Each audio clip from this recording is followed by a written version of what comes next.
Fala galera, saudações rubro-negras, bom dia. A gente teve o resultado do empate do Flamengo na Copa Libertadores contra o Talleres fora de casa, que praticamente garantiu o Flamengo na fase de oitavas de final da Copa Libertadores da América. Isso porque no jogo que a gente teve às 23 horas de ontem, a gente teve um empate entre Sporting Cristal e Universidade Católica. Eu tinha dito que o empate garantiria matematicamente, mas não, tá? Até corrigindo aqui o pós-jogo, somente a vitória, no caso do Sporting Cristal, garantiria. Mas o Flamengo está 99% garantido, né? Quase lá na fase de oitavas de final. Por quê? Porque o Flamengo teria que perder 2 vezes por goleada no Maracanã, tanto para a Católica quanto para o Sporting Cristal, que é o lanterna do grupo. Para completar, na última rodada, o Talleres enfrenta a Universidade Católica, ou seja, as duas equipes que brigam por essa outra vaga do grupo. E aí o que acontece? Para que as duas se classificassem, elas não poderiam vencer por muitos gols, né? Por exemplo, uma perder e a outra ganhar por muitos gols, porque eles, além de tudo, estão disputando o saldo com o Flamengo. Então, quando um ganha, elimina o outro, na questão do saldo. Então, muito difícil, né? Seria uma combinação absurda de resultados, com o Flamengo tomando 2 goleadas no Maracanã. Por isso mesmo, pensando em questão de classificação, o resultado na Argentina não foi ruim. Mas, pensando em colocação geral, o Flamengo tem, lógico, interesse em vencer as 2 partidas do Maracanã para finalizar a primeira fase com 16 pontos e ser um dos melhores colocados gerais e ter a vantagem de decidir em casa até a final. Além, também da final, você ter o direito de jogar com o seu uniforme 1, que foi o que não aconteceu no ano passado. Bem, a gente também traz aqui para vocês que, além dessa classificação praticamente garantida para as oitavas de final, o Flamengo vai folgar nessa quinta-feira. O técnico Paulo Souza deu folga aos jogadores que se reapresentam na sexta-feira para treinar. Vamos chamar agora o Marquinhos, do canal Tudo pelo Flamengo, em parceria com o canal Paparazzo Rubro Negro, direto lá do estádio Mário Kempis, tá lá do lado de fora, trazendo todas as informações do jogo com coletiva do técnico Paulo Souza e Arrascaeta. É com você, Marquinhos. Fala, Gabriel Reis, Paparazzo Rubro Negro, toda a galera que acompanha a gente nos canais Paparazzo Rubro Negro. Eu falo aqui ainda de Córdoba, na Argentina, da frente do estádio Mário Kempis, onde o Flamengo enfrentou a equipe do Talleres e empatou por 2-2. Eu saí agora há pouco da sala de coletiva, tem muita coisa aí que o técnico Paulo Souza e também o De Arrascaeta falaram na coletiva pós-jogo e vocês vão acompanhar. Citaram aí a questão dos espaços que o Flamengo deu para a equipe do Talleres. A Arrascaeta citou o gramado, que é um dos melhores gramados que ele já jogou na carreira dele. Tem muita coisa boa, falou também sobre a torcida, o clima de Libertadores. O técnico falou também sobre a questão do gol dele que ele fez. Assumiu que a equipe tem que chutar mais, precisa chutar mais, porque o Flamengo não chutou no primeiro tempo no gol. O técnico Paulo Souza também falou que ainda precisa melhorar, a questão de pressão, a questão de muita coisa ainda que ele vê ainda que precisa melhorar. Enfim, tem muita coisa que tanto o técnico Paulo Souza quanto o meia De Arrascaeta falaram nessa entrevista coletiva de pós-jogo e vocês vão conferir já aqui nos canais Paparazzo Rubro Negro. É muito importante também, não se esqueçam de se inscrever no canal, porque vocês vão ajudar muito a nossa caminhada. Outra coisa, o Flamengo fez hoje uma das suas piores partidas, vamos colocar assim, na Copa Libertadores e também na temporada. Eu fiz até uma pergunta para o técnico Paulo Souza sobre essa oscilação. Tem jogos que ele joga bem, tem jogos que joga mal. E o Flamengo também, que vem aí de um período de poupou, o técnico Paulo Souza poupou os jogadores contra o Altos do Piauí, e o time parece meio lento, meio cansado. Ele falou sobre a questão da saída do Pablo. A saída do Pablo, no ponto de vista dele, deu uma desequilibrada no time. Enfim, foi uma partida muito abaixo do Flamengo. O Flamengo precisa melhorar muita coisa, até visando os jogos que vão ter de mata-mata, que na teoria e muitas das vezes também na prática, são adversários muito mais difíceis do que o Talleres, com todo respeito ao Talleres, mas que é uma equipe que está, por exemplo, na lanterna do campeonato argentino. Então, eu vou deixar vocês aí com a entrevista coletiva do técnico Paulo Souza e também do meia de Arrascaeta, para vocês poderem conferir tudo que foi falado nessa coletiva. Eu me despeço de vocês aqui do estádio Mário Kempes, né, aqui em Córdoba, na Argentina. O próximo compromisso do Flamengo é domingo, Dia das Mães, contra o Botafogo. Inclusive, ele falou sobre isso. O Mauro Santana perguntou para ele sobre a situação da cobrança da torcida. Como que o Flamengo chega para esse jogo contra o Botafogo domingo. Vocês vão ver também o que ele respondeu, o que ele falou sobre isso. O próximo compromisso, domingo, dia 8, 11 horas da manhã, mais uma viagem lá em Brasília, Flamengo e Botafogo pelo Campeonato Brasileiro e mais um jogo aí que o Flamengo precisa vencer para se reabilitar no Campeonato Brasileiro. Muito obrigado pela audiência de vocês, está com você aí de novo, Paparazzo Rubro-Negro, e com a entrevista coletiva também do técnico Paulo Souza e do Arrascaeta. No momento que o Felipe Luiz sai de campo, o Rodinei, você acaba optando pelo Rodinei, tendo o Ayrton Lucas, que é um lateral esquerdo de posição, né? Original da posição. Eu até me recordo que o Ayrton ficou um bom tempo afastado, mas como está relacionado, imagino que seria uma opção. E aí você vem com o Rodinei. O que você pode falar para a gente dessa opção tomada? Acho que você deu mais ou menos a resposta. Ou seja, o Ayrton vem de uma lesão que leva há muito tempo, nessa mesma recuperação. E de consequência, ou seja, optámos por um jogador fisicamente mais estável, mesmo nos duelos físicos, porque era um jogo que também havia muitos duelos físicos e parece-me que acertámos muito bem. Não perdeu um lance, deu continuidade ao nosso jogo, defendeu bem, seja por dentro, seja por fora. Sempre que circulámos para o corredor dele e o nosso adversário fechou, teve a capacidade de circular para podermos chegar, seja por no corredor central, corredor lateral, para dar continuidade ao nosso jogo. Por isso, super satisfeitos pela sua prestação. Aliás, todos os jogadores que entraram hoje, dentro de um jogo que se tornou difícil após a saída do Pablo, porque estávamos com domínio absoluto do jogo, a nível de controle do jogo, sobretudo porque o Arão,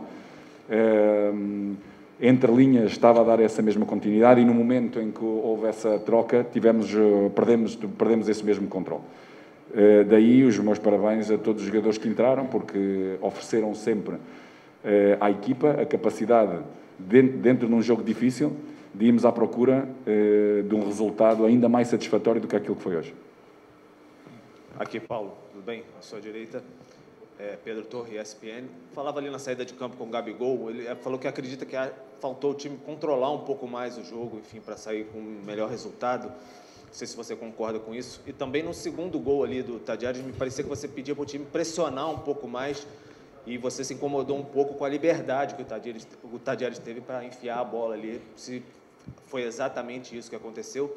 E para o Arrascaeta, enfim, mais um golaço que você fez, craque da Libertadores, não, deu o jogo de hoje. Está virando rotina, você, enfim, ser eleito craque e tudo mais, fazer mais um golaço? Queria que você respondesse isso também. Muito obrigado. Não, feliz mais uma vez por ajudar o time com um gol. Mas é importante também destacar isso aí. Os espaços que eu estou encontrando fora da área é pela mobilidade de nossos atacantes, o conhecimento que temos de nosso lateral. O Isla me conhece muito bem, meus movimentos, então acho que não tem uma casualidade que tenha se repetido tantos gols de fora de área. Assim que, bom, feliz por mais um gol. Sobretudo, já nos momentos da primeira parte, encontramos essa mesma dificuldade, ou seja, temos distâncias um pouco mais curtas, maior coragem na pressão alta.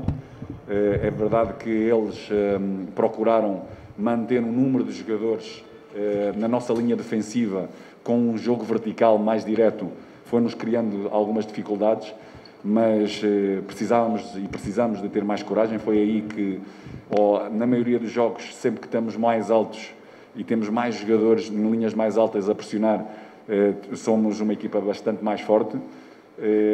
e sem dúvida, depois na segunda parte tivemos que tomar uma opção de termos mais jogador na frente, menos um jogador no meio campo, porque nós entramos muito bem a segunda parte, outra vez dominando, empurrando o nosso adversário até conseguirmos um golo extraordinário por combinação, por criar espaços. Sabíamos que entre linhas íamos criar esses espaços, jogadores como o Arrasca poderiam fazer essa mesma diferença, seja do último passe, seja de remate fora da área, como aconteceu, e é normal, porque temos um adversário que procurou ter linhas um pouco mais curtas e de maior transição, maior verticalidade, deixando alguns jogadores na frente para que isso acontecesse, mas, repito, acho que a nossa equipa, dentro daquilo que foi as circunstâncias do jogo, acho que estamos todos de parabéns, sobretudo aqueles que entraram, deram maior qualidade àquilo que nós nos propusemos como jogo, para podermos empatar e podermos pensar em ganhar. Só que, sem dúvida, as distâncias são um pouco maiores, sobretudo em transições defensivas, no momento da perda um pouco mais lá à frente, com menos um jogador de meio campo, isso pode acontecer, esses passos. Podemos ser mais rápidos? Podemos pressionar, sobretudo no momento do passe, podemos, mas temos que perceber também o momento do jogo e a qualidade também dos adversários. Aqui, Monique Danello, Facebook Watch. Vou fazer uma para o Arrascaeta e uma para o Paulo. Primeiro para o Arrascaeta.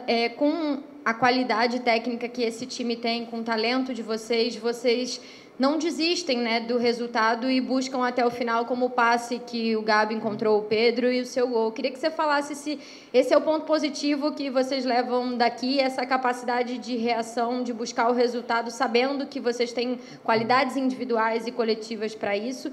E para o Paulo, eu queria perguntar sobre o terceiro gol contra consecutivo, né, Paulo? É algo muito atípico no futebol. A gente até foi tentar encontrar números de quando isso pudesse ter acontecido. Eu queria que você analisasse isso, se você acredita que é uma questão de falta de sorte em um lance ou outro, ou é uma questão defensiva. Qual é a sua análise desse fato tão atípico? Olha, dou-lhe os parabéns pela pergunta que fez ao Arrascaeta, porque é realmente um facto bem claro que a nossa equipa e os nossos jogadores têm um caráter extraordinário, acreditam naquilo que nós fazemos, acreditam neles próprios, para em situações adversas e momentos adversos, como foi hoje, mostrar ainda mais o caráter e ir à procura do resultado. E depois dos autogolos, sobretudo hoje, não é fácil, num estádio, numa atmosfera que a comunicação nem sempre se ouve. Penso que as decisões, tanto do Arão, de procurar cortar a linha de passe, e o próprio posicionamento do Santos de poder chegar, porque era um lance que poderíamos ter resolvido de uma outra forma, penso que, sem dúvida, esse, sobretudo, foi de azar. Os outros poderíamos fazer melhor, podemos, e queremos fazer melhor. Como falou o treinador, todas as grandes equipes precisam também de grandes talentos. Nos momentos complicados a gente tem que aparecer. A gente está desde 2019 jogando junto também, Everton, Bruno, Gabi. O Pedro, quando entra, sempre mostra porque está aqui no Flamengo. Então, a gente já tem muito tempo, já se conhece muito bem. Os adversários também vão conhecendo melhor nós. Então, a gente tem que a cada dia acrescentar coisas.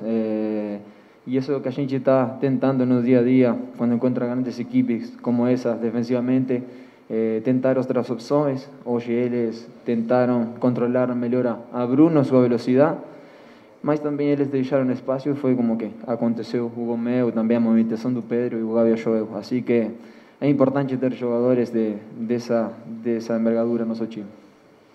Aqui, Paulo. Boa noite. Aqui atrás. Boa noite. Marcos Vinícius Filho, canal Paparazzo Rubro-Negro. Paulo, você falou da dificuldade, né, sobre o adversário, sobre o estádio cheio, uma competição difícil. O Flamengo não perde para um time argentino desde 2017. Pensando nessa competição tão difícil que você falou, o que você, na sua visão, o que precisa melhorar nessa questão de oscilação? Que o Flamengo faz bons jogos, faz jogos abaixo. O que falta, no seu ponto de vista, para encontrar o equilíbrio para esse time pensando nas fases de mata-mata? E para o Arrasca, se me permite, o Flamengo passou o primeiro tempo sem dar um chute no gol. E, curiosamente, o seu gol, foi o primeiro gol do Flamengo, foi com um chute de fora da área, um belíssimo gol. Vocês conversaram sobre isso no intervalo, a necessidade de chutar mais ao gol numa partida tão difícil como essa? Como falei, eles no primeiro tempo nos controlaram muito bem. A gente no último passe, a maioria das vezes, escolhimos da forma errada. E eles controlaram o Bruno. E tivemos talvez algumas jogadas de bola parada, a cabeçada do Gabi, que foi um impedimento nesse gol. Mas quando a bola estava no meio, a gente não conseguia encaixar 2, 3 passes para sair na cara do gol, porque certamente se a gente passava, ia a ser o que acontecia. No segundo tempo a gente falou que era o que tínhamos que melhorar. A movimentação foi melhor e se criaram espaços, tanto como para meu gol, na jogada apareço sozinho para chutar, tanto como na movimentação do Pedro, que o Gabi acha ele, e foi outro gol magnífico. Sobre a sua pergunta, consistência individual dentro daquilo que é a nossa ideia coletiva, e para termos essa consistência individual precisamos de todos poderem ter continuidade dos processos competitivos, que nem sempre o têm, para poderem manter performances individuais dentro do coletivo, que possamos atingir o máximo daquilo que nós conseguimos fazer. Boa noite, Mauro Santana, do canal do Mauro Santana. Minha pergunta para o Arrascaeta é, você sendo um jogador extremamente experiente no Flamengo, em seleções e até em clubes anteriores, em disputar essas competições internacionais, o que te pareceu de toda essa atmosfera em atuar aqui em Córdoba, no estádio Mário Kempes? E para o técnico Paulo Souza, a torcida que já ficou insatisfeita, apesar da virada sobre o Altos em Teresina, e mais uma vez houve manifestações de insatisfação, apesar do empate obtido aqui fora de casa. Até que ponto isso influencia na partida importante que o Flamengo terá no Domingo das Mães, o clássico com o Botafogo? Estádio muito bonito, uma atmosfera sensacional. Eu particularmente gosto de jogar com as torcidas uruguaias, argentinas, que tem a parte essa música que é incrível. Então o ambiente fica sensacional, o campo de jogo sem palavras, na verdade que dos melhores que já tem jogado, assim que bueno, foi uma experiência nova, nunca tinha jogado aqui em Córdoba, tenho os amigos daqui, mandar um saludo para todos eles, e a verdade que fiquei muito feliz de que tenha um grande estádio aqui. Como já falámos, é um elenco de grande caráter, que acreditamos muito em nós próprios e sempre demonstramos que nos momentos difíceis estamos lá presentes para podermos oferecer à nossa torcida aquilo que eles esperam de nós. Paulo, boa noite. Guilherme aqui da Rádio Bangu. Queria perguntar para você especificamente sobre o Pedro. O jogador deu uma entrevista no último domingo, postou uma coisa na rede social, falou que estava um pouco triste porque técnicos que por aqui passaram entenderam que o que ele entregou não tinha sido suficiente. E ele falou, inclusive, de você, que tem conversado bastante com você e também com a sua comissão. Queria que você falasse assim, qual é a situação sua com o Pedro nesse momento, e o jogador, você colocou no domingo, ele fez gol, hoje de novo. Como é que você tem trabalhado especificamente com o Pedro? Bom, se vocês se lembram, mesmo antes de chegar de Lisboa, falei a importância e naquilo que são as minhas ideias de poder integrar ao máximo um jogador com características muito diferentes lá na frente, como o Pedro. Viemos a trabalhar desde o início da pré-época exatamente isso. Depois é a própria performance individual e os momentos individuais e coletivos que levam a tomar as decisões. Acreditamos muito nele, como acreditamos em todos os jogadores. Procuramos lhe dar confiança, procuramos trabalhar com ele, como todos os outros, de forma a ele poder estar no máximo da sua capacidade mental, técnica e tática, de forma a poder nos ajudar, como nos tem vindo a fazer ultimamente.